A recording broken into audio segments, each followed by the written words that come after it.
Hey everybody, what is up? It is your boy Dixie Outlaw back again for another video. Now, today's video I'm going to kind of give my opinion about roll carts and toolboxes and kind of also talk about a couple of tools I just bought today. Kind of the reason behind why I bought them. And I'm going to take and talk about, in my opinion, what would be a good starter toolbox. And I'm also going to talk about organizers because I feel there's a lot of organizers that people buy that are worth that are priced at way too high prices. So first off, I'm going to talk about roll carts. Now, I can't remember me ever owning a roll cart. I remember me owning plenty of things that were kind of like a roll cart, but this is my issue with roll carts, and most people may not understand this, and some of you might understand this. They're too small. Now, I know a lot of people think, oh, that's the whole point of a roll cart. You take it to the car and you just have the main tool. My issue is, no matter what you're doing on a vehicle, you might need a different tool. Now, whether that be a pry bar, that be a bigger wrench, or a bigger ratchet, or you might need a breaker bar, or something like that. In my opinion, I don't want to take and sit there and have a toolbox over there with me that I'm having to look through and then be like, oh, well, fuck, I don't have the tool in this. Now I got to go walking across the shop to be able to take and find the tool I originally wanted. Honestly, how I feel is this. The type of toolboxes I got down my garage are small-ish, simple toolboxes, but they do the job. And if need be, you can pull them over to a car if you're working on a car. Now, I advise, in my opinion, and again, this is all opinion-based, how I feel. Everybody feels differently. I feel spending a few bucks, especially getting offline, is a great place to do it. Pawn shops.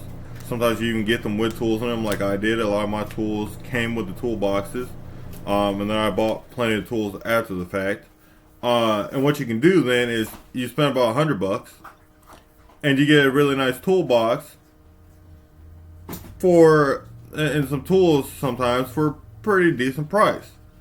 And how I feel is, even if I had a giant toolbox, I'd rather walk all the way over to my toolbox to be able to grab the tool I need instead of dragging around. And also, this is another issue I have with it, is I also don't want to have to be dragging around a toolbox with me to go work on cars. Yes, I know a lot of people are going to say, well, you only drag it to the car and that's it. Yeah, but on a daily. And even if you leave it by the bay, you might have to move it out your way, or you might not want your tools over there by themselves in case there's some, like if you're new to the shop or something. I personally feel, for me especially, I will never ever own one, no matter if I'm working at a professional shop or I'm owning my own shop. I will never ever own one. Also, I feel they do get in the way when you're having them over there, because if you move them in front of the bay you're working in, and then now somebody's got to get through there with, like, say, a transmission or engine. Now you got to move your roll cart in order to take and sit there and not take and be in the way of what they need you to do. And in my opinion, I don't like that at all. That just is too much headache, too much hassle. No, I don't like it. So that's kind of my opinion on it. Just stick with one toolbox or two or whatever you need to take and do, but stick with a stationary toolbox that, if need be, can be moved, and just take and leave it at that. So that's kind of my opinion about that. Now, real quick, because we're on the subject of toolboxes, I'm going to talk about organizers. These are two very simple, common organizers. Plastic. That's all these are, is plastic. I don't understand why some of you guys will go to like Snap-on, Matco, blah blah blah, so on and so forth, and spend, guarantee, over $10. Well over $10. I think the one dude said he spent about $20 for one organizer on the one video I watched, when this is about $7. Yeah, I mean, you might have to modify it because these little doodackers do get annoying, but you can label all your stuff, if you can take and see there. So you can label these and be able to actually see what you got. That's nice, and again, about $7. And then these doodackers. I've seen some more high-end ones, but I mean, I accidentally dropped my other one, and I had issues getting the 10 mil onto it, and the 10 mil socket on the metric one is pretty thin still, And honestly, I don't think these things are going to break too easily. I mean, these thin ones might eventually break. But the nice and great thing I love about this is this thing cost me about 10 bucks. We'll say 11 bucks just rounded up. But it was 10 bucks and some change, honestly. So pretty much 11 bucks. And another thing I like about these, and people don't understand this, is if I get my tools greasy, oily, nasty, if you put them in here, because most sockets are slick, and you put your socket on here, well, now all the oil and stuff is going to go straight down into this nice little convenient pan. And in my opinion, that's really nice. Another thing I love about these type of socket trays is they don't take up much ground space, but you can clearly see the numbers on the top here to be able to be like, oh, well, there's my 3/8. I got it.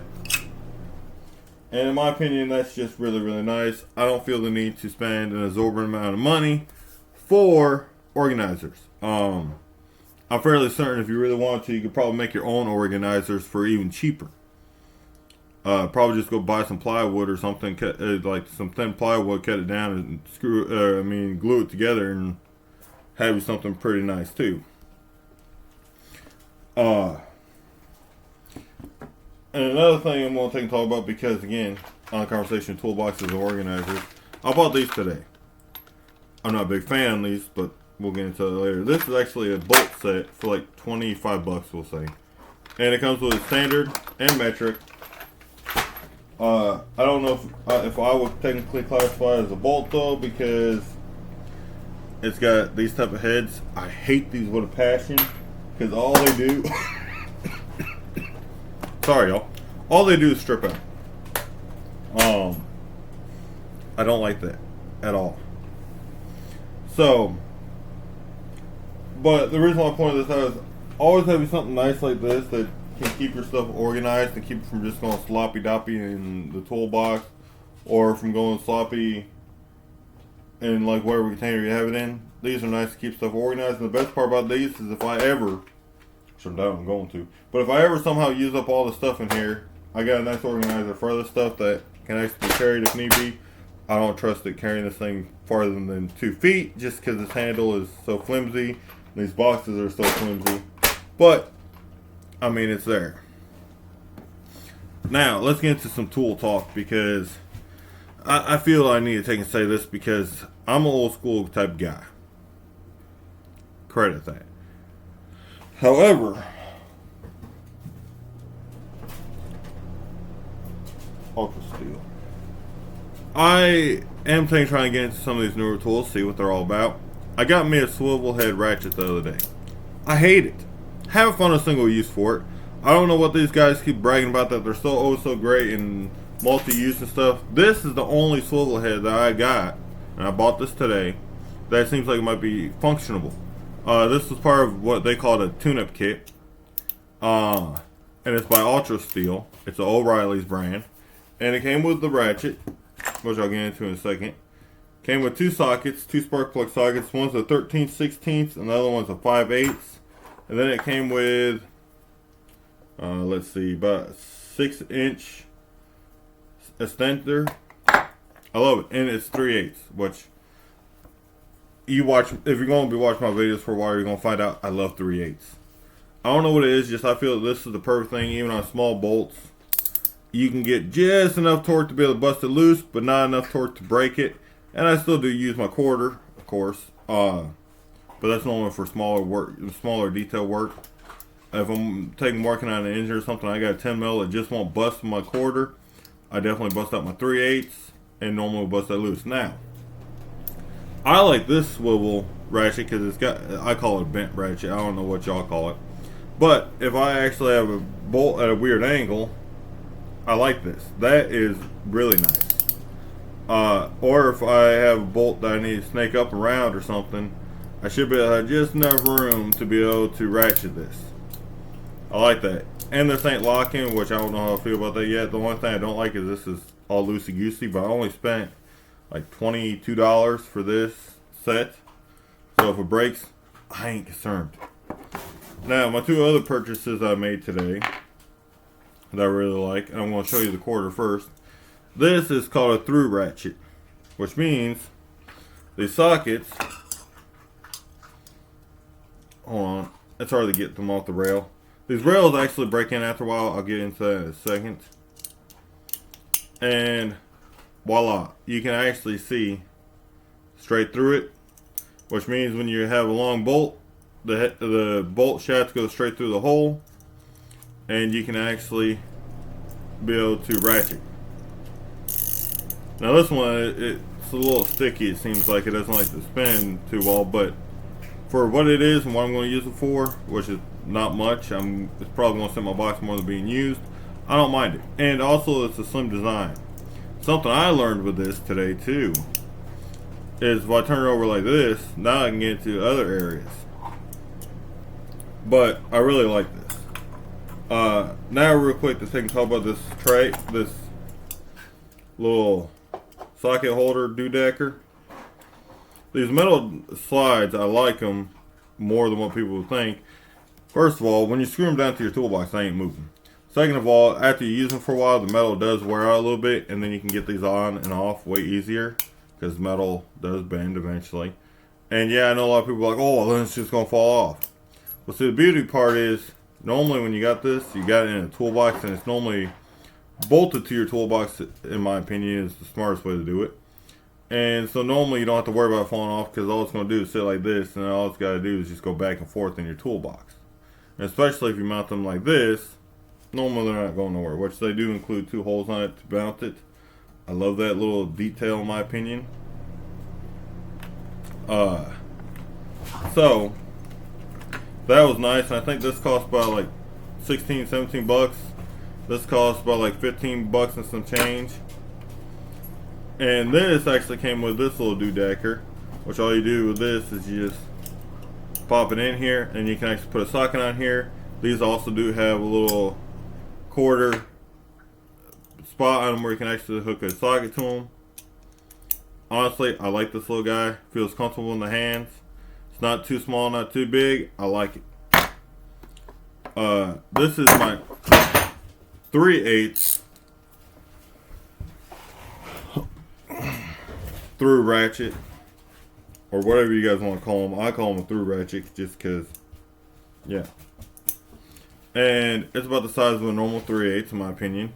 And if you look at the quarter is almost the same size as it. I like that. Now the sockets that came with this are actually different than the other one because there's no way to connect a regular 3/8 to this. You actually have to use them on this, but they still got that nice thing of I can easily take and have the shaft of the bolt go straight through and just be able to take and tweak down. I'm not too hot on the size of this. I mean, yes, this is slimmer than most sockets and 3/8, but the size of this is almost the same size as the regular ratchet. The only difference is these are really shallows, so you can actually still get into places you want to get into with them. It's not as slim as I was hoping it was going to be. And they got the nice little switch on the back for left and right for tightening and loosening. And they came with an assorted set. I believe the only one that was missing out of this set was 11, I think. And I believe it goes all the way up to 18. Like I said, I think the only socket missing out of it is the 11. Yeah, I do believe that's the only socket missing out of it. Which, I hate buying partial sets, but again, this is a very specialty type tool. So I seriously doubt that I'm going to use it enough to really make a difference.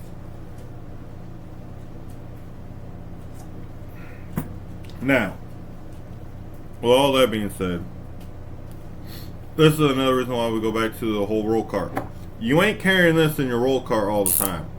What happens if you are in a tight spot and you really need to get something like this in there? You can use the ratchet box and a wrench, but how many people carry those in their roll carts? A lot of the videos I've seen, none of them. So honestly, I say just stick with a standard in-place toolbox and you should be good for most of your jobs.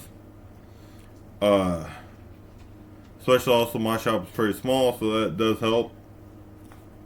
But normally your toolbox should be near your bay anyways, or at least near the bays enough to be able to not really have to worry about going to your toolbox.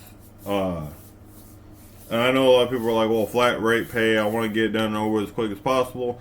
I'm not about that. I'm about get the job done and get it done right, no matter if it takes a little bit extra time or not. So I hope y'all did enjoy this video. If you did, make sure to like, comment, subscribe, and hit the bell icon so you get notified of all my future uploads. And I will definitely be doing a toolbox tour here soon. I gotta get a couple more toolboxes and organize my stuff a little bit better, and then I will be doing that video. So this has been Dick Outlaw, and I am signing off, y'all.